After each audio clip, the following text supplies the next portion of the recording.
Monterrey, 1978. Patricia, madre soltera de cuatro hijos, legó a la mansión que todos temían. Heredó polvo, susurros y maldiciones. Pensaba que la herencia era solo mala suerte, pero la casa guardaba un secreto de la guerra civil esperando bajo las piedras del sótano. Su hijo mayor no buscaba un tesoro, buscaba madera seca, pero su mano tropezó con el acero frío de un cofre. Dentro, $3 million. Y junto el dinero, las cartas manchadas que explicaban la sangre derramada para ocultarlo. El pasado nunca muere, solo espera. Si te gustan estas historias, no olvides suscribir al canal, dejar tu like y comentar desde donde nos ves. Tenemos una meta de 1,000 suscriptores. Ayúdanos a alcanzarla. El camión murió en la pendiente. El sonido del motor. Un jadio enfermo que había llenado las últimas 4 horas de viaje, se ahogó en una nube de polvo amarillo. El silencio que siguió fue instantáneo y denso, como si el mundo entero hubiera dejado de respirar. Patricia abrió los ojos. El bebé Sebastián dormía sobre su pecho, ajeno al calor sofocante y al olor a combustible y transpiración. Última parada, señora. Dijo el conductor sin mirarla. Escupió por la ventana abierta. Patricia ajustó el chal que sostenía a Sebastián. Fernando, susurró.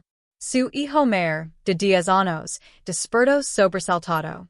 Fernando tenía los ojos de su padre, seriosos, antiguos para su edad. Miró el rostro de su madre, y supo que habían legado. Sofía, Elena, despierta. Las gemelas de 7 años se frotaron los ojos. Eran pequeñas, delgadas, dos sombras pálidas bajo el sol de la tarde. Bajaron uno por uno. El conductor les entregó sus 2 sacos de tela y una caja de cartón amarrada con macate que contenía sus únicas posesiones, 2 cazuelas, una muda de ropa para cada uno y la fotografía en sepia de sus abuelos. El camión arrancó dando media vuelta con dificultad en el camino de tierra y desapareció. El polvo que levantó tardó un minuto en asentarse, cubriéndolos con una fina capa de tierra rojiza. Estaban solos. El caserío era apenas una cicatriz en la colina, media docena de casas de barro, una capilla con la cruz torcida y un aljibe seco. Eran las 4 de la tarde, pero el pueblo parecía dormido o muerto. Las ventanas eran cuencas oscuras. Las puertas estaban cerradas. Solo el viento movía una cuerda suelta contra un poste de madera. Clac, clac, clac. ¿Y es aquí, mamá? Preguntó Sofía, agarrando el borde del vestido de Patricia. Patricia miró el papel ergado que lo había dado el notario en Saltillo. La dirección era solo una descripción, la mansión de la tía Constanza, pasando el aljibe seco, en la loma de las lágrimas. Nadia en su familia había hablado de Constanza, una tía lejana, una oveja negra, una mancha. Hasta que murió y le dejó a Patricia lo único que tenía, y esa casa. Patricia no tenía dinero. Llevaba 3 meses sin pagar el alquiler del cuarto de vecindad donde vivían. La herencia no era una opción, era la única salida. Y es aquí, dijo con una firmeza que no cencha. Una puerta se abrió. Una anciana vestida de negro riguroso, a pesar del calor, salió de una de las casas de barro. Llevaba el cabello blanco trenzado, en una corona apretada. Sus ojos eran 2 puntos negros y brillantes. Patricia se acercó cargando al bebé. Fernando tomó la caja de cartón. Las niñas se escondieron detrás de ella. Buenas tardes. Buscamos la casa de Constanza. La casa de la demente, completó la anciana. Su voz era seca, como hojas de tabaco. Nadia la llama Constanza desde la guerra civil. Me la dejaron en herencia. Soy Patricia, su sobrina. Ah, bueno, Sabrina Nieta. La anciana la moró de arriba abajo. Su mirada ese detuvo en los cuatro niños, en el polvo de sus zapatos, en la desesperación que Patricia intentaba ocultar. Esa casa no quiere gente, dijo la anciana. Simplemente tiene mala suerte. Tiene memoria. Las paredes oyen. No tenemos otro lugar donde ir. La anciana suspiró. Un suspiro que parecía venir de la tierra misma. Señaló con la barbilla hacia la colina más alta, donde la silueta de una casa grande se recordaba contra el cielo pálido. Allí está. Pero el agua del aljibe del pueblo no es para los de la loma. El suyo debe estar seco. Y la casa no tiene luz eléctrica. Gracias, dijo Patricia. No me agradezca. Res, dijo la anciana y ese medio dentro, cerrando la puerta. El sonido del cerrojo fue definitivo. El camino a la casa era empinado. Las ruedas de madera de un viejo carromado estaban pudriéndose a un lado del sendero. A medida que subían, el caserío desaparecía detrás de ellos. El silencio era total, roto solo por el llanto débil de Sebastián, que empezaba a tener hambre. Y entonces la vieron. Era más grande de lo que Patricia había imaginado. De 2 pisos, con un porche que se estaba cayendo y ventanas rotas como dientes negros. La pintura, alguna vez blanca, era ahora un gris de manchas de humedad. Un gran árbol de mezquite extendía sus ramas como brazos esqueléticos sobre el techo. Y es grande, susurró Fernando, tratando de sonar valiente. Patricia encontró la llave que le dio el notario. Era de hierro negro, pesada y antigua. La cerradura estaba oxidada. Tuvo que usar ambas manos y todo el peso de su cuerpo para girarla. Crujido. La puerta se abrió con una queja larga y profunda, como si despertara un sueño de décadas. El olor los golpeó primero. Polvo. Polvo acumulado, de 50 años. Olor a madera podrida, a tiempo estancado y algo más, un olor vagamente metálico, como a secreto. Entraron en un gran salón. Los muebles estaban cubiertos por sábanas blancas que en la penumbra parecían fantasmas sentados, esperando. La luz entraba en hachas doradas por las rendijas de las persianas de madera, iluminando millones de partículas de polvo que bailaban en el aire. En las paredes, retratos, óleos oscuros de personas con ropas antiguas, sus ojos severos siguiéndolos. Mama, susurró Elena. Tengo miedo. No tengas miedo. Es solo una casa vieja, dijo Patricia, pero su propia voz sonó pequeña en la vasta habitación.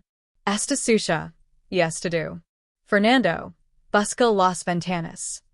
Fernando dejó la caja, y con esfuerzo logró abrir una de las grandes persianas.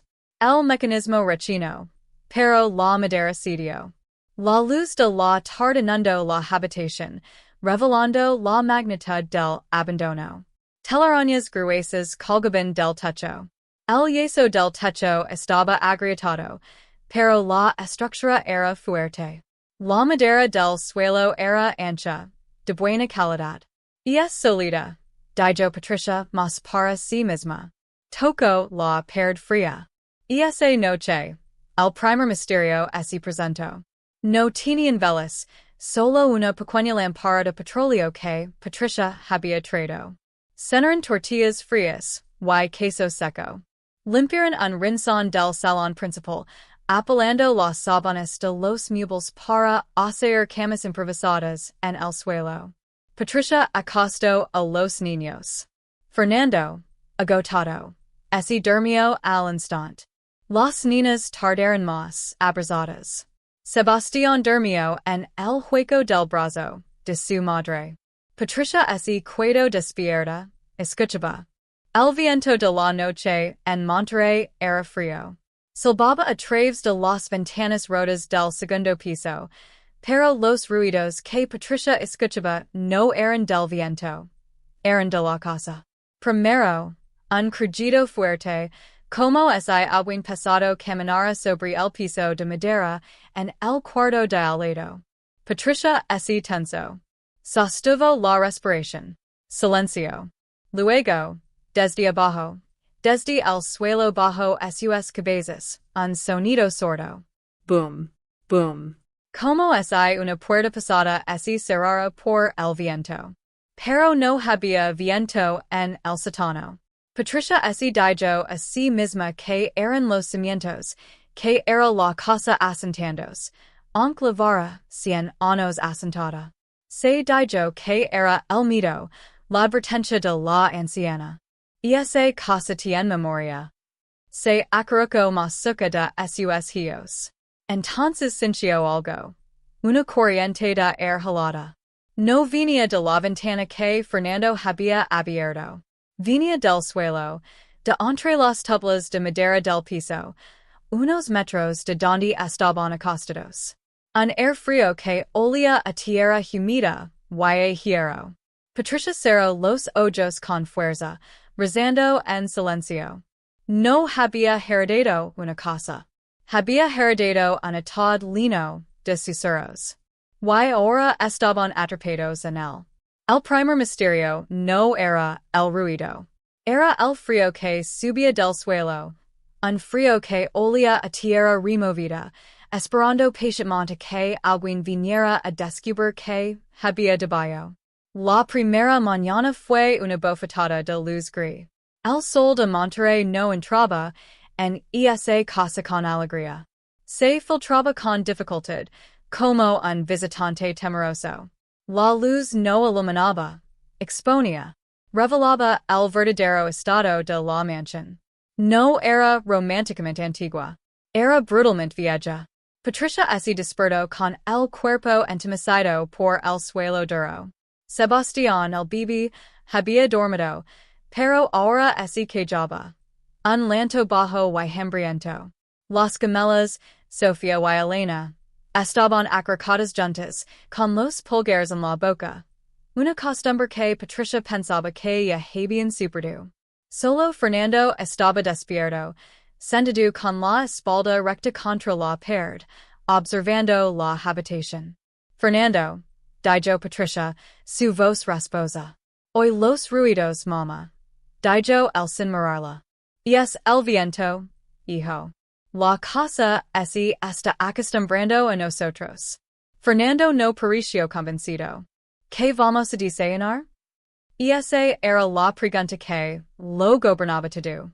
Tenían dos paquetes de galetas de animalitos, un poco de avena y un trozo de piloncillo. Y lo más importante, un bidón de agua que pesaba una tonelada y que habían subido desde el pueblo. Avena, dijo ella. Hoy limpiaremos. La tarea era monumental. Era un intento de reclamar el espacio, de imponer su vida sobre la memoria de la tía Constanza.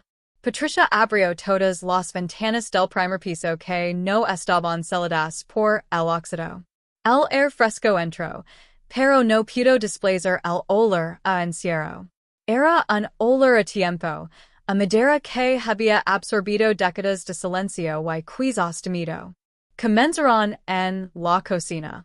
Era una caverna oscura con una estufa de lina oxidada, cazuelas de hierro negro colgadas de ganchos y un fregadero de piedra manchado. Las alicinas estaban vacías, excepto por un nido de ratón y un frasco de vidrio roto. Mientras Patricia restregaba el jalón de la estufa, envió a Fernando al patio trasero a buscar lina seca. Las niñas, armadas con trapos, recibieron la tarea de limpiar el polvo de los muebles del salón principal. Fue allí donde la casa se resistió. Mamá, gritó Sofía. Patricia corrió con el corazón en la garganta. Encontró a las niñas de pie, paralizadas, frente a un gran retrato al óleo que dominaba la estancia. Era el de una mujer. No era Constanza, o al menos no la virgen anciana que Patricia había imaginado. Era una mujer joven, de unos 20 años, con un vestido oscuro, y el cabello recogido. Su rostro era severo, pero sus ojos tenían una tristeza insondable. Se movió, susurró Elena, señalando el cuadro. No, no, mi hija. Es solo pintura. Estaba mirándonos, insistió Sofía. Sus ojos nos siguieron cuando limpiamos la mesa. Patricia miró el retrato. Era verdad que el artista había usado esa técnica donde los ojos parecían mirar al espectador desde cualquier ángulo. Pero en esta casa, bajo esa luz polvorienta, no era un truco artístico, era una vigilancia. Ayúdenme a bajarlo, ordenó Patricia. Era pasado. Lo descolgaron y lo pusieron contra la pared, con el rostro de la mujer mirando al rincón. Las niñas respiraron aliviadas. Pero Patricia sintió una punzada de culpa, como si hubiera faltado al respeto a la anfitriona. Esa tarde, el agua se acabó. El bidón que habían subido con tanto esfuerzo estaba vacío. La sed era una amenaza más inmediata que los fantasmas. Fernando, quédate con tus hermanas. Cierran la puerta con el cerrojo. No lo abran a nadie. ¿A dónde vas, mamá? Al pueblo. A la casa de la anciana. A buscar agua. Patricia bajó la colina sintiendo el sol de la tarde en la nuca. El pueblo estaba igual de silencioso que el día anterior. Tocó la puerta de madera de la casa de la anciana.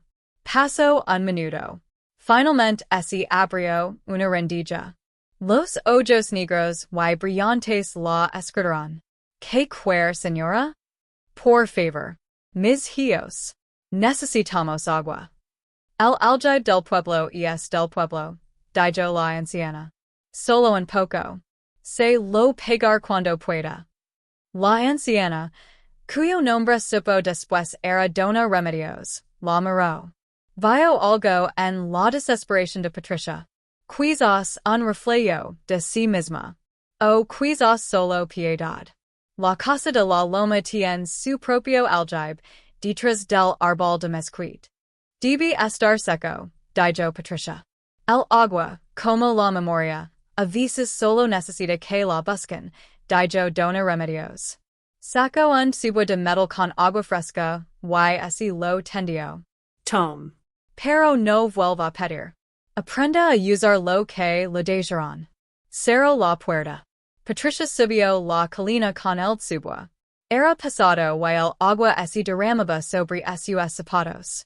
Cuando llegó, el sol se estaba poniendo, teniendo el cielo de un naranja violento que hacía que las ventanas rotas de la mansión parecieran heridas sangrantes.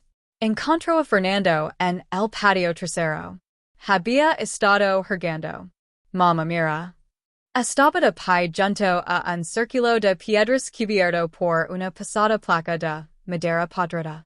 Era el aljibe que Dona Remedios había mencionado. La anciana dijo que aquí había agua. Fernando negó con la cabeza. No hay.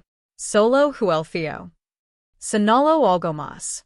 A unos metros del aljibe, semi-oculta por la maleza, había una puerta de madera gruesa, casi a ras de suelo, asegurada con un candado de hierro tan grande y oxidado que parecía parte de la tierra. El sótano, susurró Fernando. Patricia sintió el escalofrío que había sentido la noche anterior, el aire frío que subía del suelo. Alejado allí, Fernando. No vamos a entrar allí. Esa noche, mientras los niños dormían, Patricia se sentó junto a la estufa de lina, que ahora despedía un calor débil. La casa crujía, se asentaba, respiraba. El sonido no venía del piso, de arriba. Venía de la pared de la cocina. Un golpetío suave, rítmico.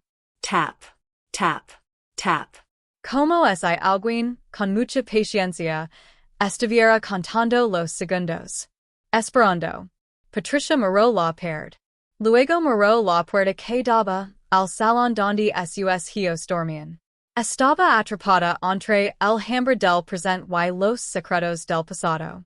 Dona remedios tenía razón. El agua y la memoria necesitaban ser buscadas. Pero Patricia temía que lo que encontraría en el fondo de esa casa no sería agua, sino veneno. El hambre tiene una forma. Al principio es un vacío. Luego se convierte en una piedra. Y finalmente en un cuchillo que se retuerce en el estómago. Al cuarto día en la mansión de Constanza, la familia conoce bien la forma del cuchillo. La avena se había acabado. Las galetas eran un recuerdo. Vivían de tortillas que Patricia compraba en el pueblo, pagadas con las últimas monedas que guardaba en un pañuelo. Pero esas monedas se acabaron el martes. Patricia se enfrentó al amanecer del miércoles con las manos vacías. Sebastián Larraba. Un llanto débil y agudo que taladraba la conciencia de Patricia. Las gemelas estaban sentadas en el porche, demasiado débiles para jugar, dibujando figuras en el polvo con palitos. Fernando, como siempre, intentaba ser el hombre. Había tomado un viejo alambre y una lata y intentaba hacer una trampa para conejos en la maleza. Pero el terreno alrededor de la casa estaba muerto. Ni siquiera los insectos hacían ruido. Mamá, tenemos que hacer algo, dijo Fernando esa tarde. Había regresado con las manos vacías y manchadas de tierra. En el pueblo tienen una tienda. No tenemos dinero, Fernando. Podemos pedir. Decker que pagaremos. Yo lo intent, minció Patricia. No quería que supiera que había ido a la pequeña tienda de abarrotes del pueblo, solo para ser recibida por el dueño, un hombre con bigote ralo, que le dijo que no fiaba, menos a los de la casa de la demente. El conflicto moral de Patricia había comenzado. Era simple y brutal. ¿Cuánto tiempo podía mantener su dignidad mientras sus hijos se consumían? Había sido honesta toda su vida. Había trabajado en lavanderias, limpiando pisos ajenos, siempre con la frente en alto. Pero la honestidad no llenaba el estómago. Miró alrededor del salón, los muebles cubiertos de sábanas. La casa era grande. Tenía valor, aunque fuera solo en su madera. Fernando, dijo, su voz firme. Vamos a lavar la silla del salón. La que tiene las patas taladas. Fernando la miró sorprendido. ¿Venderla? Cambiarla por comida. Era una silla pesada, de roble, con una guila talada, en el respaldo. Necesitaron los dos para cargarla. Patricia lavaba a Sebastián en el chal. Las niñas se quedaron en casa con la puerta atrancada. No abran por nada, fue la orden. La caminata al pueblo fue una humiliación. La gente salió de sus casas de barro para volos. La madre soltera, la invasora, cargando los muebles de la tía Constanza. Sus miradas eran piedras. El hombre de la tienda, el del bigote ralo, salió a la puerta. ¿Qué es esto? Es una silla de la casa, dijo Patricia, jadeando. Es buena madera. Se la cambió por arroz, frijoles, un poco de leche en polvo para el bebé. El hombre se acercó. Escupió en el suelo. Pidió una de las patas de la silla. Madera vieja. Apestada. Como todo en esa casa. Por favor. Mis hijos no han comido. El hombre la miró. Vio su desesperación y sonrió. Te daré una bolsa de frijoles y media de arroz. Y vite. Vale más que eso, dijo Fernando con una valencia que hizo temblar a Patricia.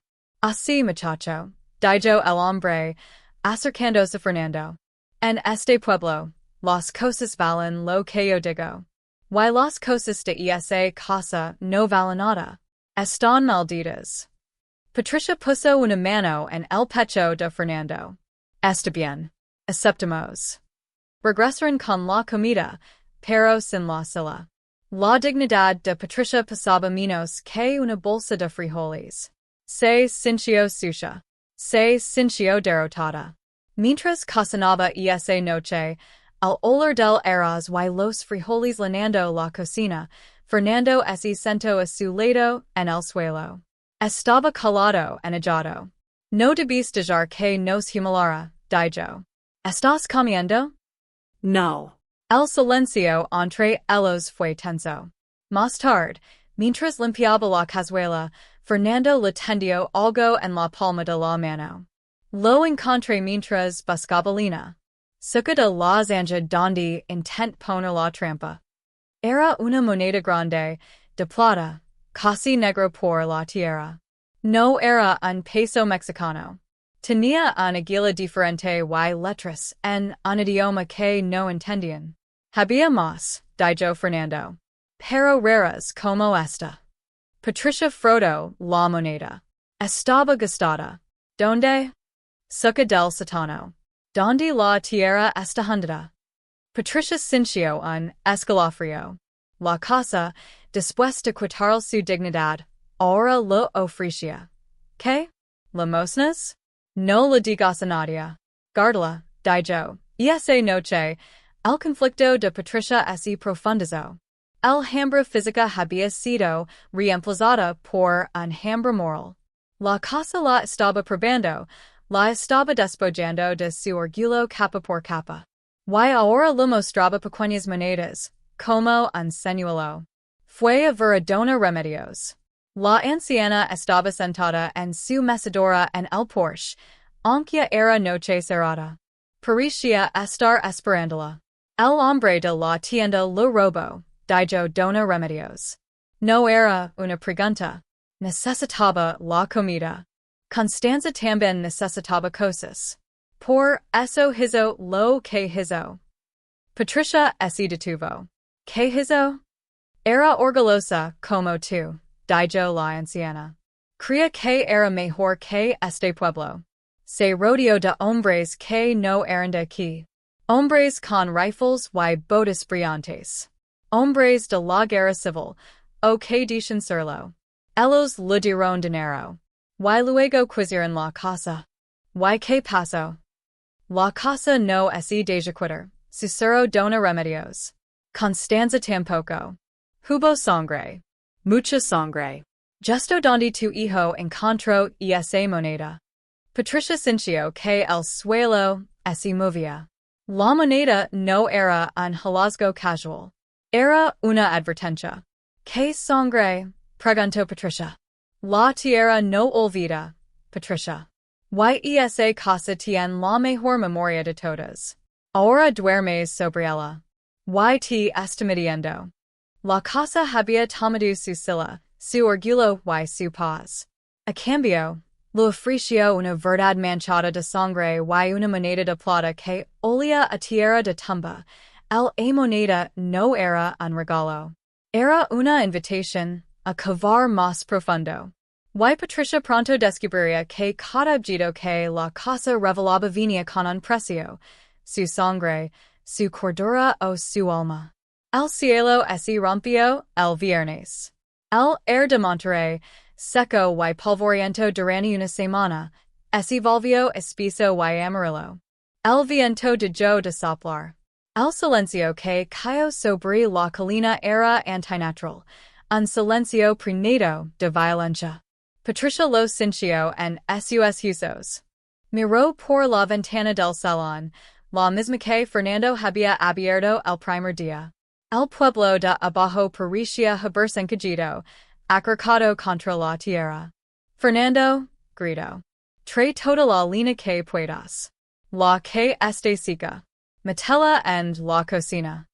Sofía, Elena, cierran todas las ventanas. Era una carrera contra el tiempo. El primer trueno no sonó a lo lejos. Explotó directamente sobre sus cabezas, sacudiendo la mansión hasta sus cimientos. El bebé Sebastián rompió a llorar, un chillido de pánico. Y entonces llegó la lluvia. No fue una lluvia normal. Era un diluvio vertical. El agua no caía. ese derrumbaba sobre el techo de tejas viejas. En segundos, la casa reveló su mayor debilidad. Empezó como un godio. Pluck, pluck. En el salón principal. Trae las cazuelas, gritó Patricia. Pero era inútil. El techo estaba podrido. Lo que eran gatillos se convirtieron en chorros. El agua helada caía sobre los muebles cubiertos de sábanas, sobre el suelo de madera. El yeso del techo, reblandecido, comenzó a caer en pedazos. La casa, que había sido su único refugio, se estaba disolviendo a su alrededor. La cocina, ordenó. Rápido. La cocina era la parte más antigua de la casa, con un techo bajo y vigas gruesas. Parecía ser el único lugar seco. Se atrincaron allí. Patricia incendió la estufa de leña, más por la luz y el valor que por el calor. Se sentaron en el suelo, los cinco, mirando la puerta mientras la tormenta rugía afuera. El viento alaba. Un grito de lamento que se colaba por las rendijas. Los relámpagos iluminaban la habitación en destellos azules, haciendo que las sombras de las cazuelas colgadas bailaran como ahorcados. Tengo miedo, mami, loro Elena, enterrando la cara en la falda de Patricia. Estamos a salvo aquí. Y es solo agua, dijo Patricia, pero su voz temblaba. La casa crujía y gemía como un barco en alta mar. De repente, Fernando, que estaba más cerca de la puerta, se puso rígido. Alguien está afuera. No seas tonto, Fernando. Y es el viento. No, insistió, a sus ojos fijos en la puerta. Escuch. Patricia aguzó el oído. Por encima del estruendo de la lluvia y el viento, oyó algo más. Gulp, gulp, gulp. Alguien estaba golpeando la puerta principal con fuerza. No como alguien que pide refugio, sino como alguien que exige entrar. El corazón de Patricia saltó a su garganta. ¿Quién estaría afuera en esta tormenta? ¿El hombre de la tienda? ¿Dona remedios? ¿O algo peor? Gulp, gulp, gulp. El sonido era violento, desesperado. No abras, susurró Sofía. ¿Quién es? Gritó Patricia hacia la puerta, aunque sabía que no la oirían. Entonces el golpe cambió. Se trasladó de la puerta principal a las ventanas del salón. Oyeron el sonido de un cristal rompiéndose, seguido de una maldición ahogada por la tormenta. Están tratando de entrar, gritó Fernando, agarrando el atizador de la estufa. Era un niño de 10 años preparándose para una batalla imposible. Patricia se enfrentó a la lección más difícil de su vida. Podían quedarse en la cocina, acurrucados, esperando que el intruso se fuera o que la tormenta lo ahuyentara. O podían huir. Pero, ¿huir a dónde? Salir a la tormenta con un bebé y dos niñas, hacia un pueblo que los odiaba. No. La casa era suya. Oh no. Era su herencia. Fernando, atranca la puerta de la cocina. Era una puerta delgada, pero Fernando usó una pequeña mesa de madera para bloquearla. Patricia, gritó una voz desde afuera. Venía del salón. Sabemos que está ahí. No era una voz del pueblo. Era una voz extraña, áspera. Salga. Solo queremos hablar sobre la casa. Patricia apagó la lámpara de petróleo. Se quedaron en la oscuridad, iluminados solo por los relámpagos y el resplandor rojo de la estufa. Oyeron el hombre. O eran dos. Moverse por el salón. Oyeron como. Retry. E. Continue. Volcaba los muebles. No hay nada aquí, Jeff. Gritó una segunda voz. Solo muebles viejos y goteras. Ella está aquí. Y bien que saber dónde está. Gritó la primera voz. Patricia contuvo la respiración. Saber dónde está. ¿Qué? El bebé Sebastián, sintiendo el pánico de su madre, empezó a llorar. Fue un lanto pequeño, pero en la pausa entre dos truenos sonó como una sirena. Ahí están, gritó la voz desde el salón. En la cocina. Oyeron pasos pesados, chapoteando en el agua que ahora inundaba el salón. Se lanzaron contra la puerta de la cocina. Boom. La madera tembló. La mesita que la trancaba se deslizó. Empujen, gritó Patricia. Ella y Fernando se lanzaron contra la puerta, usando todo su peso. Del otro lado los hombres golpeaban. Abran, señora. Boom. Una de las bisagras de la puerta cedió. Se abrió una rendija. Patricia vio un ojo. Y luego una mano tratando de entrar. Elena empezó a toser. Un sonido seco y febril que se perdió en el caos. El miedo, el frío y la humedad se combinaron. Ya basta, gritó Patricia con una furia que no sabía que poseía. Largans. Esta casa es mía. La maré a la policía. Hubo una pausa. Policía, se rió la voz. Aquí no hay policía, señora. Solo nosotros. Pero el golpe cesó. Oyeron un murmullo. Vámonos. Esta loca, igual que la vieja. Volveremos cuando com. No puede ir a ninguna parte. Oyeron los pasos alejars.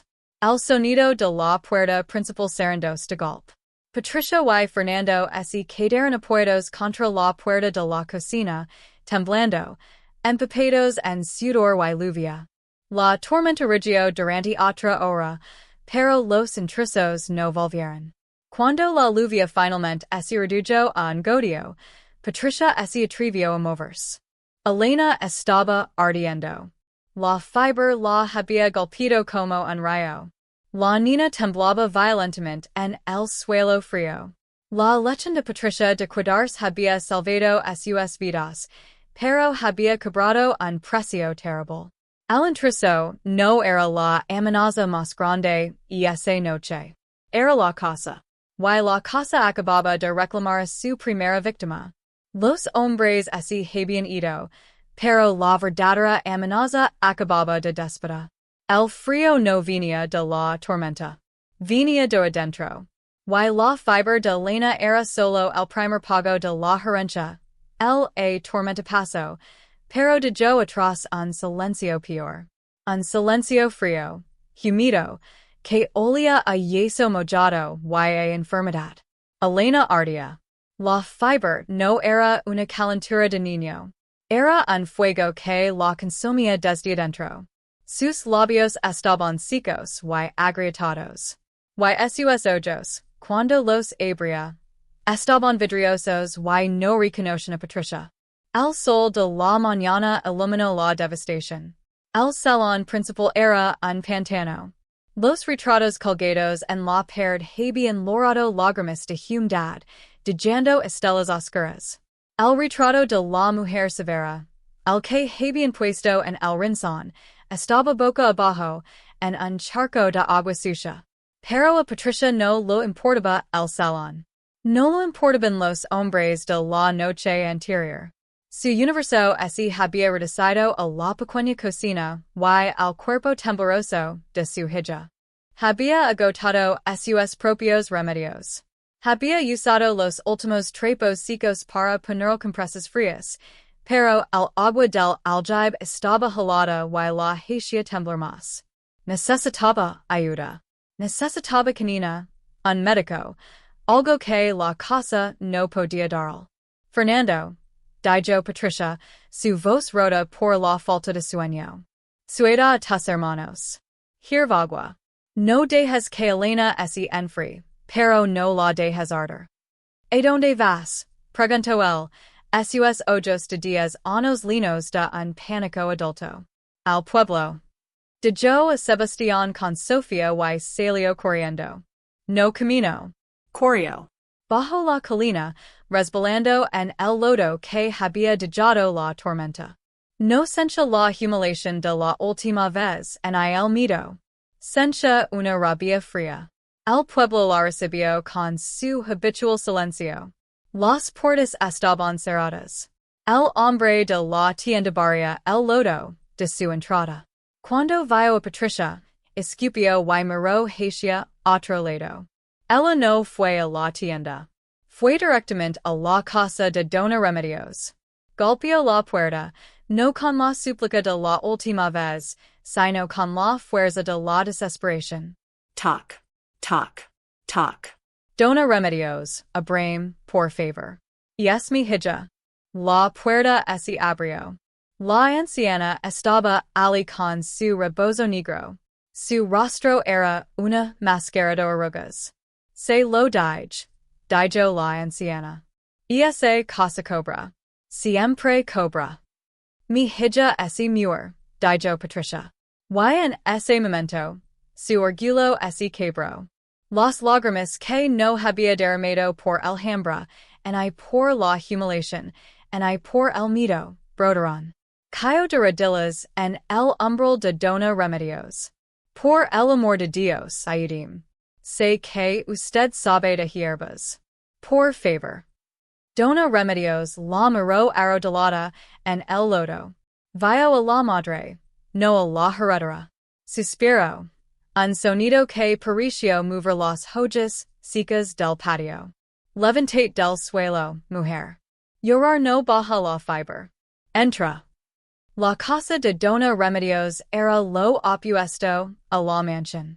Era pequeña, de un solo cuarto, pero estaba impecablemente limpia. Olía a copal anís. Del techo colgaban manojos secos de hierbas. Es el frío de la casa, dijo Dona Remedios, moviéndose con una agilidad sorprendente. Empezó a tomar diferentes hierbas y a molerlas en un matate. Es el susto. El agua del suelo. Fueron unos hombres, empezó Patricia. Los hombres siempre vienen a esa casa. La interrumpió Dona Remedios sin dejar de moler. Busquen lo que Constanza escondió. ¿Creen que está en las paredes? Oh, enterrado. ¿Qué escondió? Dinero. Pure. Escondió la verdad. Dona Remedios envolvió las hierbas molidas en un trozo de tela. Lo entregó también una pequeña botella de vidrio con un líquido oscuro. El polvo es para un té.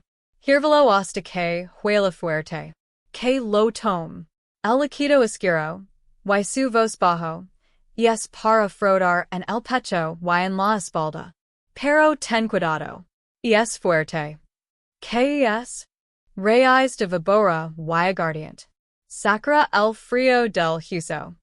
Patricia agarró las medicinas. Se lo pegar. Limpiar su casa. Trabajar para usted.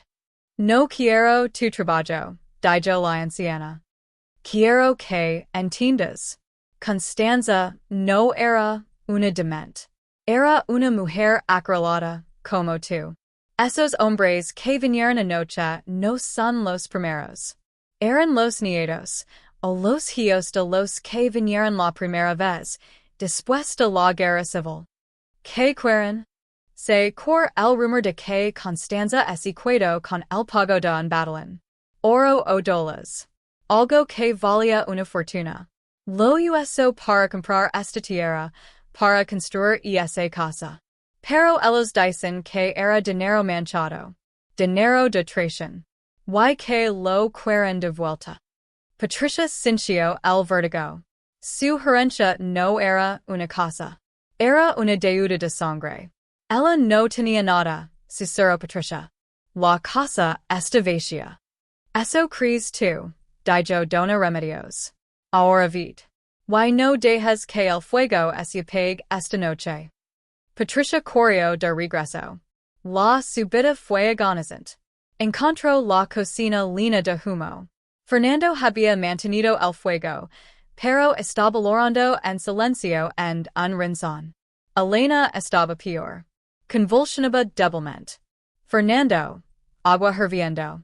Sofía, los trapos. Patricia trabajó con una precisión febril. Obligó a Elena a beber el té amargo. Luego desnudó a la niña. Sus manos temblaban mientras destapaba el frasco de líquido oscuro. el olor a alcohol y a tierra lino la habitación. Ante el líquido en el pecho y la espalda de Elena. La piel de la niña estaba tan caliente que el líquido pareció evaporarse al contacto. Y entonces Patricia cayó. No fue un desmayo. Fue un colapso. El hambre, la falta de sueño, el terror y la carrera al pueblo la vencieron. Se sentó en el suelo de la cocina, apoyada contra la pared fría, y su cuerpo se negó a moverse. Miró sus manos manchadas con la medicina de dona remedios. Olían a aguardiente y a tumba. Vio a Fernando a Cunera Sofía. Vio al bebé Sebastián durmiendo en un cajón de madera. Y vio a Elena inmóvil en el suelo, cubierta por la única cobija seca que tenían. Había tocado fondo. Ya no era Patricia, la madre fuerte. Era una mujer arrodillada en la ceniza de la vida de otra persona. Era una inquilina en una casa de fantasmas, rogando por la vida de su hija. La casa la había vencido. La había vaciado. Cerró los ojos. Solo un segundo. Constanza. Susurró en la oscuridad. ¿Qué hiciste? En el fondo del pozo emocional, cubierta de ceniza y olor a aguardiente, Patricia finalmente entendió. Para salvar a su hija, tendría que dejar de luchar contra la casa, y empezar a escucharla. Pero lo que la casa tenía que decir no era un susurro. Era un grito sepultado bajo 3 metros de tierra. Y cuando Patricia finalmente lo escuchara, descubriría que su hija no era la única en peligro. Había algo más esperando en el sótano. Algo que había estado esperando 50 años para despertar. El silencio que siguió a la caída de Patricia fue profundo y denso. Duró quizás solo unos minutos, pero se sintió como el silencio del que no se regresa. Fue el llanto de Fernando lo que la trajo de vuelta. No era un llanto de miedo, sino de agotamiento. Mama. Mama, despierta. Patricia abrió los ojos. La cocina estaba casi a oscuras, solo la luz anímica de la estufa. Estoy despierta, dijo. Su voz irreconocible. Se arrastró hacia Elena. El temblor había cesado. La niña dormía. Su respiración era superficial, pero era regular. Patricia tocó su frente. La fiebre no se había ido, pero ya no ardía. El fuego se había convertido en una brasa controlable. La medicina de dona remedios había funcionado. Esa noche y el día siguiente transcurrieron en una quietud gris. La tormenta había pasado. La enfermedad estaba contenida. Lo que quedó fue una casa devastada y una familia en estado de shock. El silencio que siguió a la caída de Patricia fue profundo y denso. Duró quizás solo unos minutos, pero se sintió como el silencio del que no se regresa. Fue el llanto de Fernando lo que la trajo de vuelta. No era un llanto de miedo, sino de agotamiento. Mama. Mama, despierta. Patricia abrió los ojos. La cocina estaba casi a oscuras, solo la luz anímica de la estufa. Estoy despierta, dijo. Su voz irreconocible. Se arrastró hacia Elena. El temblor había cesado. La niña dormía. Su respiración era superficial, pero era regular. Patricia tocó su frente. La fiebre no se había ido, pero ya no ardía. El fuego se había convertido en una brasa controlable. La medicina de dona remedios había funcionado. Esa noche y el día siguiente transcurrieron en una quietud gris. La tormenta había pasado. La enfermedad estaba contenida. Lo que quedó fue una casa devastada y una familia en estado de shock. Al tercer día, Elena se sentó y pidió agua. El alivio fue tan abrumador que Patricia casi vuelve a colapsar. La crisis había terminado, pero las consecuencias apenas comenzaban. La casa estaba inhabitable. El salón principal era un lo desol. El segundo piso, que no habían explorado, estaba peor. El agua había atravesado todo. Decidieron mudarse al único lugar que había resistido, la cocina. Pero era demasiado pequeña para 5 personas. Tenemos que limpiar, dijo Patricia. Su voz sonaba más fuerte. El colapso la había roto, pero la había vuelto a armar de una manera diferente. Ya no tenía miedo de la casa. El miedo había sido reemplazado por una especie de parentesco. Ambas eran sobrevivientes. Ambas habían sido violadas por intrusos. Mientras los niños se recuperaban en la cocina, Patricia comenzó el inventario del silencio. Empezó a explorar la casa no como una víctima, sino como una dueña. Lo hizo medicamente, buscando recursos, ropa seca, mantas, cualquier cosa que la tormenta no hubiera tocado. Subió al segundo piso. Era una serie de habitaciones vacías, excepto una. La puerta estaba cerrada. No estaba cerrada con llave, solo atascada. Patricia la empujó. Era el dormitorio de Constanza. A diferencia del resto de la casa, esta habitación estaba casi intacta. La ventana estaba tapada desde adentro con tablas de madera, por lo que la tormenta no había entrado. El aire era increíblemente denso, inmóvil. Los muebles estaban cubiertos de polvo, pero eran de buena calidad. Una cómoda latín, un ropero alto y un tocador con un espejo manchado de óxido. Patricia se acercó al tocador. Sobre él había un cepillo de plata con las cerdas enredadas de cabello cabrizo y un pequeño joyero de madera. Patricia lo abrió. No había joyas. No había dinero. Dentro había 3 objetos: un crucifijo de madera simple, gastado por el tacto, un listón de seda azul descolorido por el tiempo, y una lave. No era una lave grande y pesada como la de la puerta principal. Era una lave pequeña, de hierro negro, con un diseño intrincado en la cabeza.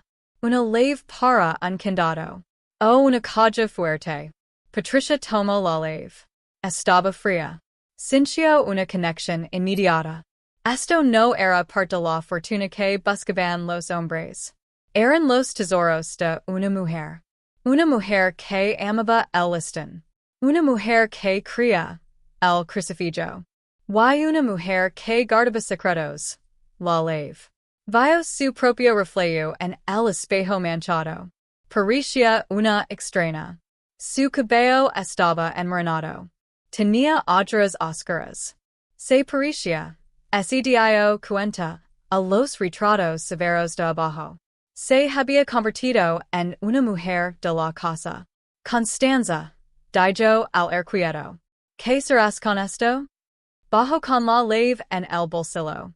Su presencia ali se sentía como una brasa caliente contra su pierna. Los niños estaban en el patio, aprovechando el sol débil. La humedad estaba retrocediendo. Fernando estaba en su lugar favorito, cerca de la puerta del sótano, la que estaba cubierta de maleza y tenía el candado oxidado.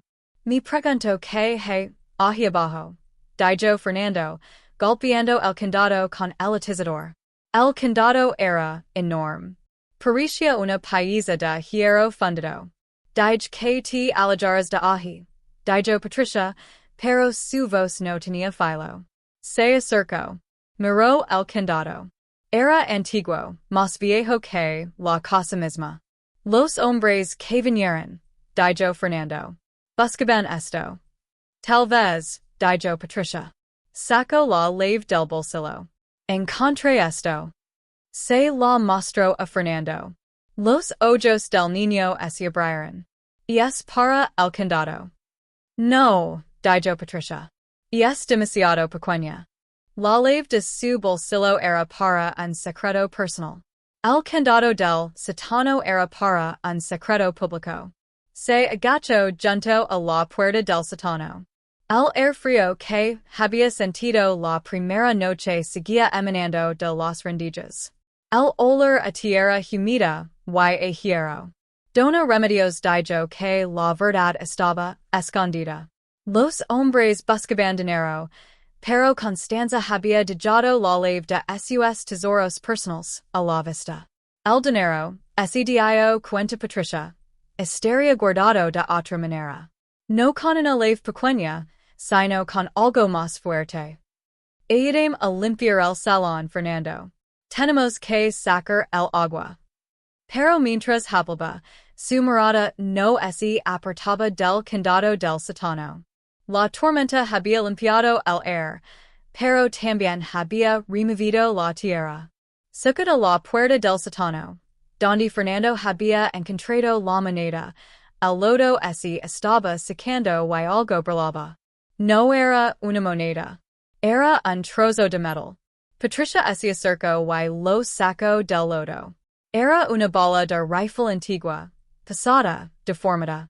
La casa había entregado sus primeros secretos, una lave pequeña para el corazón de una mujer y una bala grande para la historia de una guerra.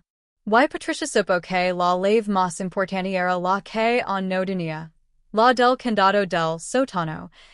El bala de rifle cambió la atmósfera.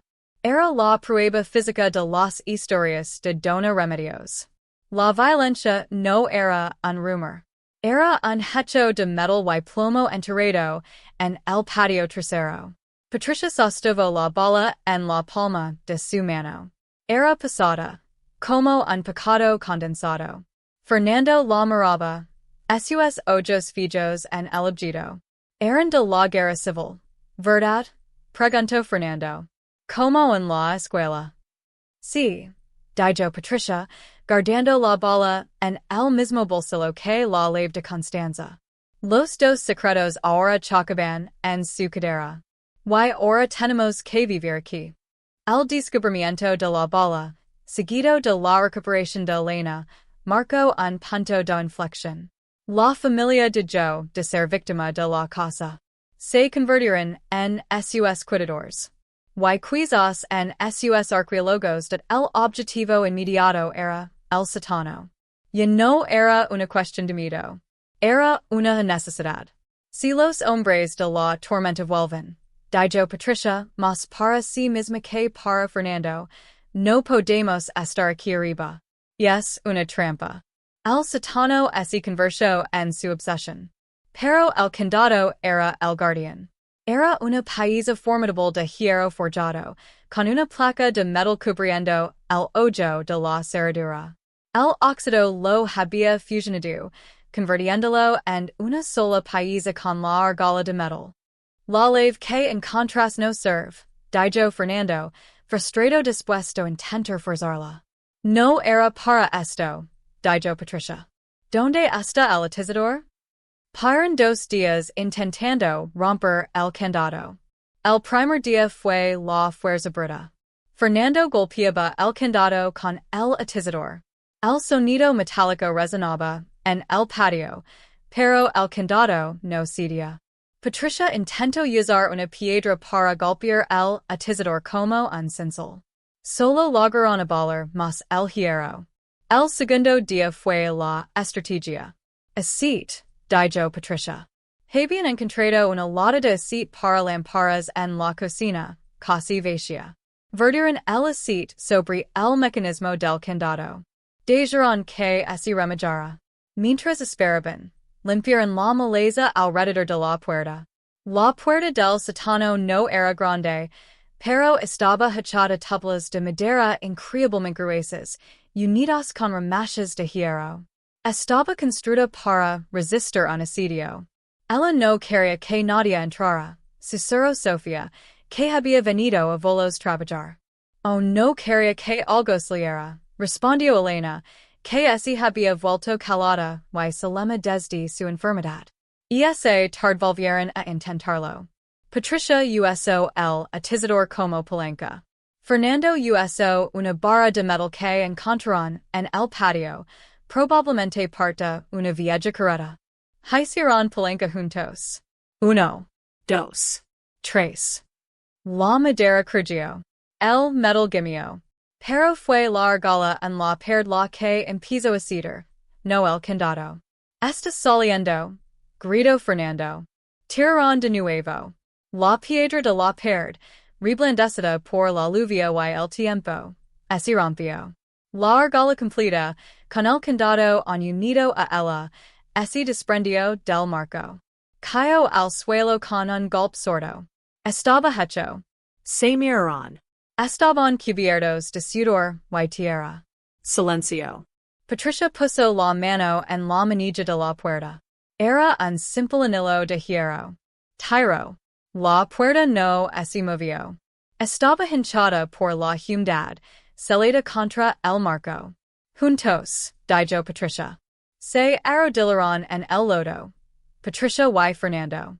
Pusieron sus manos en el anillo. Sofía y Elena los miraban desde la puerta de la cocina. Ahora. Tiraron con toda la fuerza que les quedaba. Hubo un sonido horrible, como un grito succionado, mientras el sello de humedad se rompía. La puerta se levantó bruscamente, casi golpeándolos. El olor los golpeó primero. No era el olor a muerte o a podredumbre que Patricia había temido. Era el olor de la tierra, un olor profundo, limpio, mineral. Olor a papas crudas, a hierro y a air frío y estancado. Y debajo de eso, un olor muy débil a tela de lona y a aceite. Se asomaron. Un tramo de escalones de piedra, respaladizados por la humedad, descendía a la oscuridad total. Una lámpara, dijo Fernando. Patricia fue por la lámpara de petróleo. Regresó. Le temblaban las manos mientras encendía la mecha. Le dio la lámpara a Fernando. Baja tu primero. Pero despacio. Si te digo que subs. ¿Entendido? Entendido. Fernando, con el atizador en una mano y la lámpara en la otra, comenzó a descender. La luz amarilla de la lámpara lucaba contra la oscuridad, iluminando las paredes de piedra. Patricia lo siguió, con los sentidos alerta. El sótano no era grande. Tenía el techo bajo, sostenido por una viga de madera gruesa en el centro. El suelo era de tierra apasionada. A la izquierda había estantes de madera vacíos, cubiertos de telarañas. A la derecha había barriles viejos, rotos. Parecía un sótano normal. Un lugar para guardar vino o conservas. No hay nada, dijo Fernando, decepcionado. La luz de la lámpara bailó. Espera, dijo Patricia. El air frío.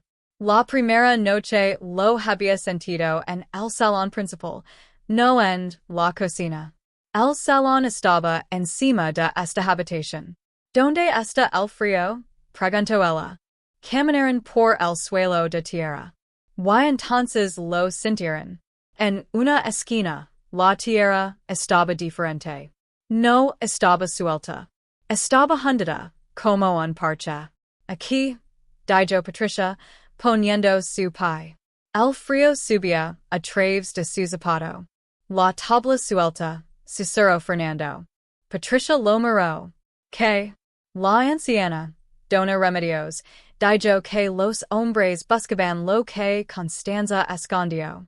Patricia no recordaba haber dicho eso. Oh sí. Se arrodilló.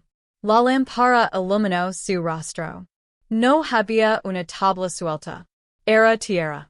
Pero Fernando ya estaba golpeando la tierra con el atizador. Toc. Toc. Sonido sordo. Toc. Sonido sordo. Clang. Un sonido metálico. Sordo, pero inconfundible. No era una moneda. Era algo grande. Mamá, gritó Fernando, empezando a cavar con sus manos. Espera, espera, dijo Patricia, agarrándolo. Dejaron la lámpara en el suelo. Se arrodillaron juntos, madre y hijo, y empezaron a cavar. La tierra estaba compacta, pero no profunda. e unos centímetros bajo la superficie, sus dedos golpearon madera. No era madera. Era metal. Frío.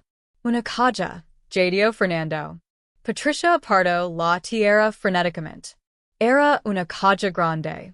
Un cofre. Un cofre de metal con bordes reforzados y una tapa cava.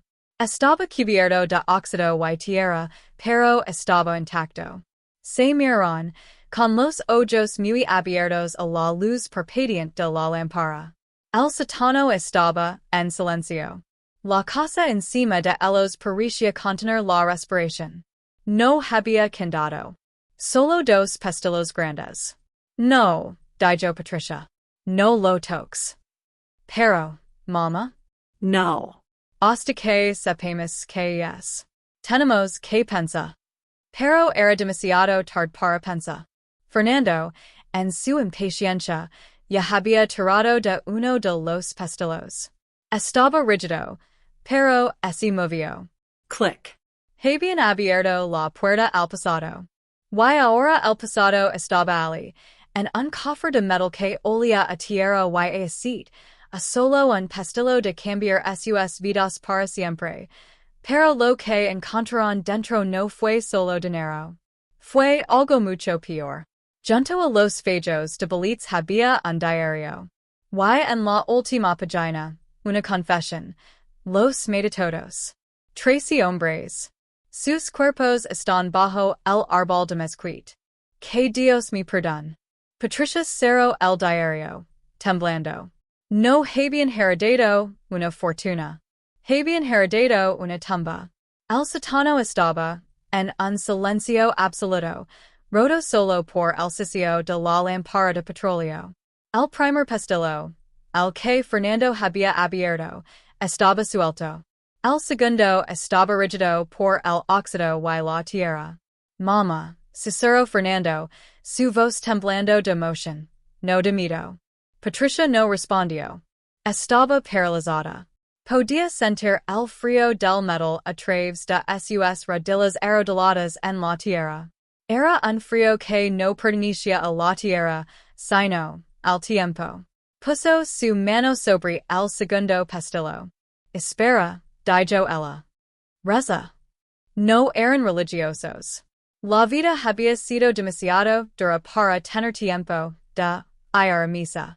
Pero en ese momento, bajo tierra, con un cofre que no debía existir, Patricia sintió la necesidad de un poder superior. Cerró los ojos. No pidió riqueza. Pidió protección. Que esto no nos separe, susurró. Que esto no nos lastime. Abrió los ojos y con una fuerza repentina abrió el segundo pestillo. Clang. El sonido fue definitivo. El cofre estaba abierto. Madre y hijo se miraron. La luz de la lámpara dibujaba sombras profundas en sus rostros. Juntos, dijo Fernando.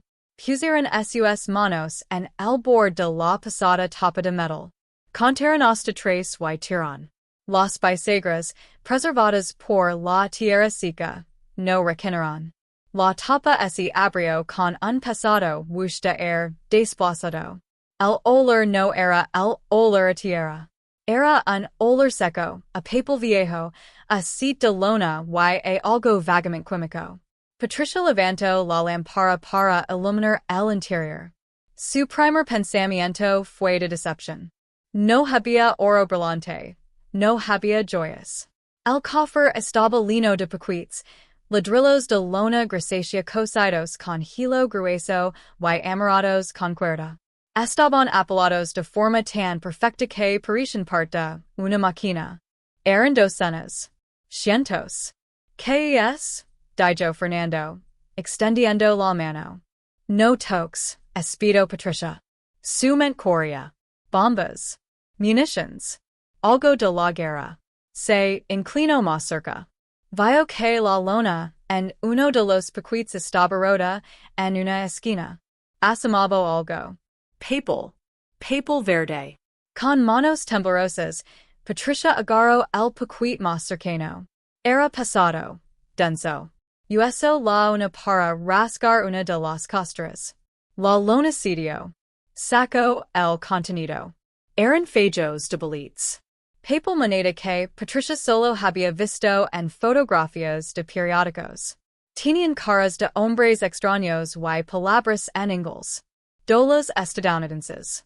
Fernando ahogó un grito. Patricia sacó el fejo. Estaba atado con una banda de papel. Lo olio. Olía a imprenta y a tiempo. Dios mío, susurró ella. ¿Cuánto es? Dijo Fernando, a sus ojos del tamaño de platos. No lo sé. Calate. Empezaron a sacar los paquetes. Había más debajo. Y más. La caja era profunda, mucho más de lo que parecía. Estaban envueltos en tela encerada, lo que los había protegido perfectamente de la humedad. Mamma mía. Debajo de la última capa de paquetes de dinero, había otra cosa. Una caja más pequeña, esta de hojalata, como las que se usan para guardar galletas. Patricia la sacó. No estaba cerrada con llave. Levantó la tapa. Dentro no había dinero. Había cartas atadas con un listón azul descolorido, el mismo listón que Roberta había visto en el tocador de Constanza. Había un diario de cuero con el monograma CG grabado en la portada. Y había documentos legales. Un testamento, un título de propiedad de la casa y un manifiesto. Patricia dio el dinero a un lado. Tomó el diario. Lo abrió con manos temblorosas. La caligrafía era elegante, femenina, pero escrita con una tinta negra y audaz. 12 de marzo de 1923. ¿A quién encontró esto? No lo robe. Lo salve. Los capitanes, los que se llamaban a sí mismos libertadores, eran solo ladrones con uniforme. Querían tomar el fondo de la pega del Batalón y Hura, Texas. Querían robar a sus propios hombres. Yo era la encargada de la caja. Vi sus ojos. Así que tomé el dinero. To do. 3 millones de dólares. Lo traje aquí, a la casa que compare con el oro de mi madre. Quería usarlo para construir. Para enseñar. Para dar a este pueblo lo que la guerra le quitó. Una escuela. Un pozo. Pero me traicionaron. Me llamaron ladrona. Me llamaron la dement. Y ahora me casan.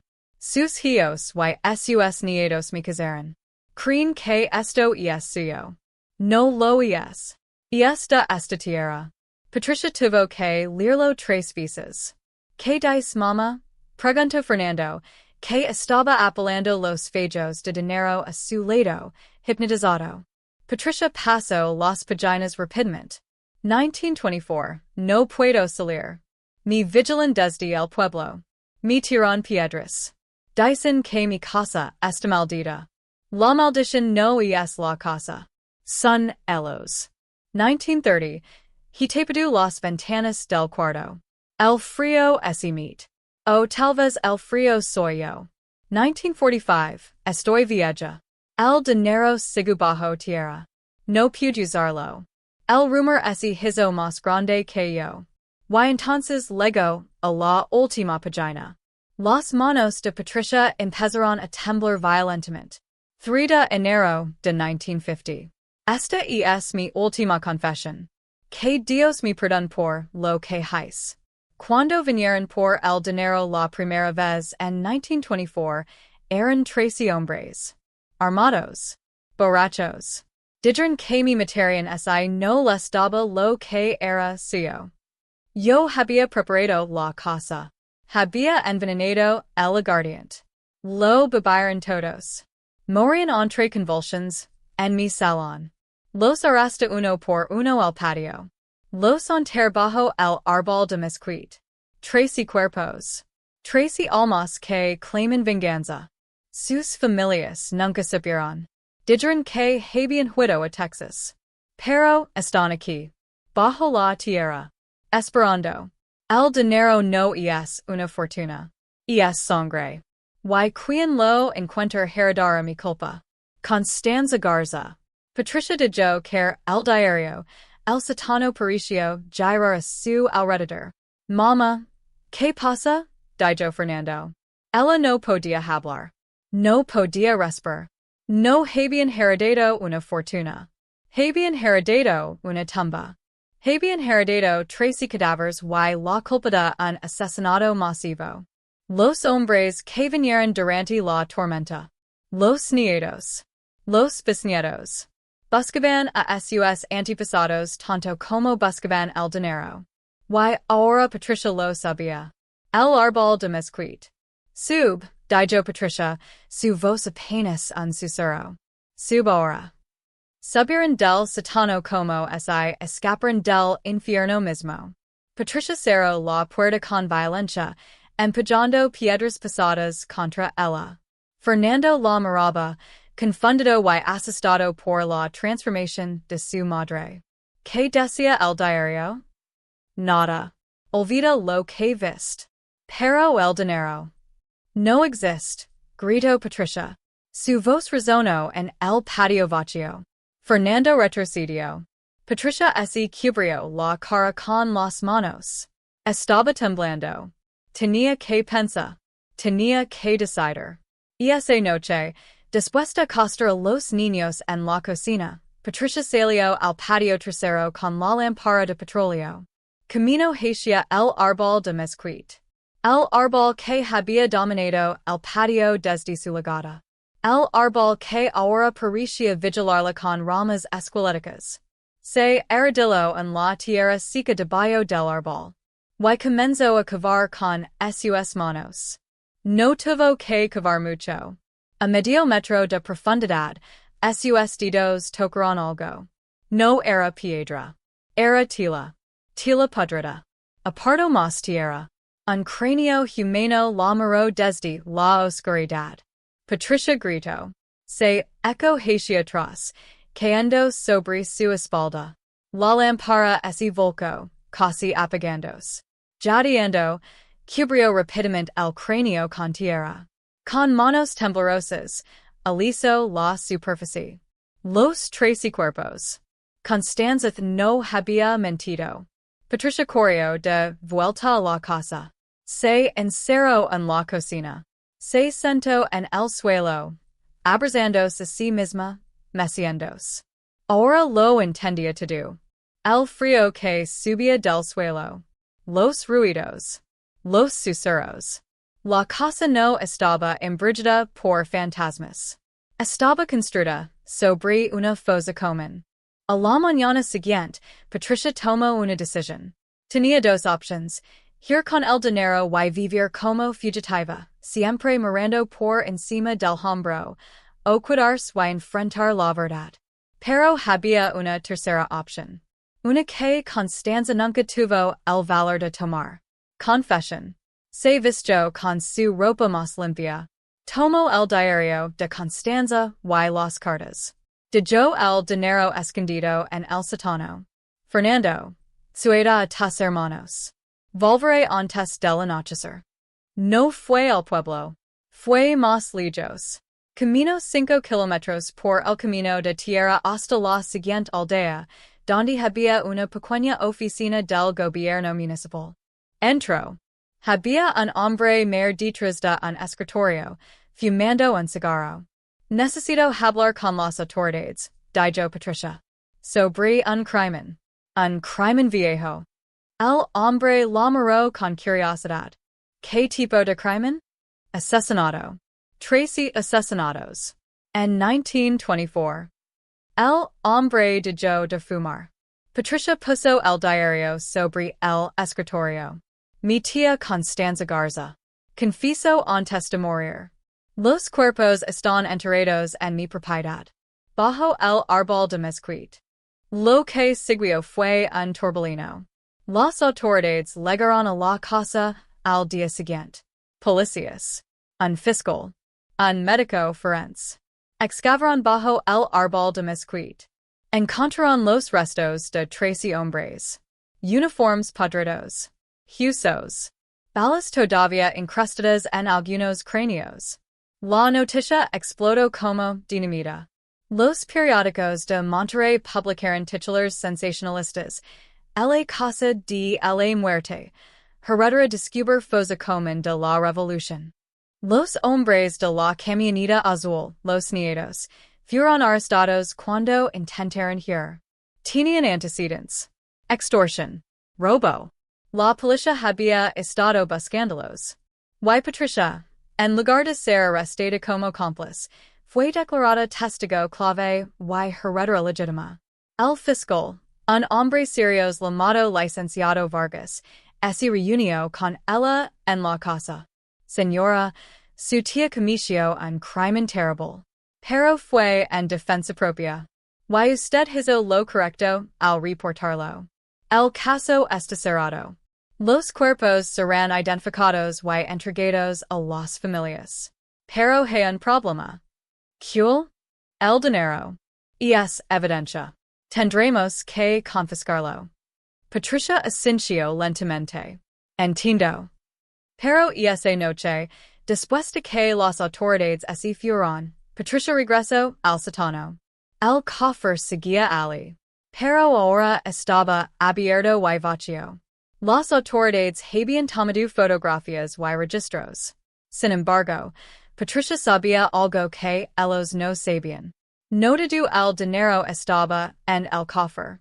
Semanas antes, cuando Fernando y ella habían descubierto el tesoro, ella había tomado 10 paquetes, solo 10, y los había escondido en el cuarto de Constanza, bajo las tablas del piso. No era toda la fortuna, pero era suficiente. Suficient para sobrevivir. Sufficient para construir el en la colina de las lágrimas y no era gris. Era blanco. La mansión de Constanza estaba irreconocible.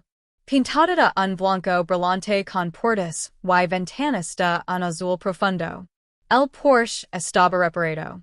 El árbol de mezquite había sido cortado y en su lugar había un joven fresno plantado. Pero la casa no era la única estructura en la loma. A su lado, donde antes solo había tierra seca, se levantaba un edificio bajo de un solo salón. También pintado de blanco. Por las ventanas abiertas se oye el sonido más improbable, la voz de 30 niños recitando el alfabeto. Dentro de la escuela rural Constanza Garza, Patricia estaba de pie frente a un pizarrón. Y no usaba el chalgastado. Lavaba un vestido sencillo, limpio y zapatos. Su cabello estaba recogido. Se veía cansada, pero sus ojos brillaban. Fernando, ahora un muchacho de 11 años, se sentaba en la fila de atrás. No porque fuera mal estudiante, sino porque era el asistente. Ayudaba a los niños más pequeños a formar sus letras en sus cuadernos. Sofía y Elena estaban en la primera fila, con listines en el cabello, leyendo en voz alta. Sebastián, que caminaba, llegaba en un corralito de madera en una esquina, vigilado por Dona Remedios, que se había mudado a uno de los cuartos de la mansión. En la escuela estaban los hijos del hombre de la tienda. Estaban los hijos de los campesinos que la habían defendido. El pueblo que la había llamado dement ahora la llamaba maestra. El dinero, o gran parte él, se había ido. Se fue en cemento, en tuberías para el aljibe del pueblo, en madera, en pupitres en libros. Se fue en el salario de los hombres que trabajaron.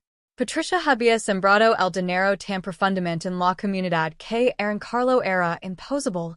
Lo que sobraba estaba guardado, y no bajo el piso, sino en un banco en saltillo. Una cuenta para el futuro de sus hijos. Una cuenta para el mantenimiento de la escuela. La casa también había sido sanada. Patricia había usado el dinero para reparar los techos, cambiar las ventanas rotas y poner luz eléctrica. El salón principal ya no era un pantano. Era la biblioteca de la escuela. Los retratos oscuros seguían en la pared. Patricia no los había cuidado. Pero ahora la luz que entraba por las ventanas limpias iluminaba sus rostros. Y no parecían severos. Parecían guardians. Y esa tarde, después de que los niños se fueron, Patricia se quedó sola en el salón. El sol de la tarde entraba dorado, y cálido. Se acercó al retrato que las niñas habían temido, el de la mujer joven con ojos tristes. Patricia lo había limpiado y puesto en el lugar de honor sobre la chimenea. Ahora, conociendo su historia, Patricia no veía tristeza. Veía desafío. Veía a una mujer que había cometido un pecado terrible para proteger lo que creía justo. Lo hicimos tía, susurró Patricia al retrato. Lo que usted empezó yo lo termino. Salió al porche. Fernando estaba sentado en los escalones, leyendo un libro. Buena clase hoy, maestra, dijo él, sonriendo. Buena clase, assistant, respondió ella. El resentimiento se había ido. Fernando había visto lo que el dinero podía hacer. No comprar un coche, sino construir un aljibe. Había entendido la diferencia entre riqueza y legado. Patricia miró hacia el pueblo. Vio el humo de las cocinas subiendo en el air de la tarde. Vio a los niños corriendo a casa con sus cuadernos. La herencia no había sido los 3 millones de dólares. Eso fue solo la herramienta. El hierro frío. La verdadera herencia había sido la casa. No los ladrillos, sino la idea de refugio. La verdadera herencia fue la obligación que Constanza le pasó a través del tiempo, cuidar de la tierra, cuidar de los niños. Lo que comenzó como una herencia, un escape de la pobreza que se convirtió en una trampa de riqueza, finalmente se había convertido en un hogar. Patricia respiró el aire limpio de Monterrey. Por primera vez desde que era una niña, no tenía miedo del mañana. Había desenterrado un tesoro. Había enfrentado a los fantasmas del pasado. Había confesado los pecados de su tía. Había encontrado 13 cuerpos y les había dado descanso. Y había usado el veneno como medicina. El legado que el tiempo quiso borrar, una madre por amor lo había redimido. Pero una cosa Patricia nunca le dijo a nadie. Ni siquiera a Fernando. En las noches, cuando todos dormían, a veces se paraba en el porche y miraba hacia donde antes estaba el árbol de mezquite. Y juraba que podía ver 13 figuras de pie en la oscuridad. Sin rostros. Sin formas definidas. Solo siluetas. No venían con rabia. Venían con gratitud. Porque finalmente, después de 50 años, alguien les había dado voz. Alguien había contado su historia. Y en el silencio de la noche, Patricia susurraba. Descansen. Ya no están olvidados. El viento soplaba suavemente, moviendo las hojas del joven fresno. Y las 13 sombras desaparecen. Hasta la próxima noche.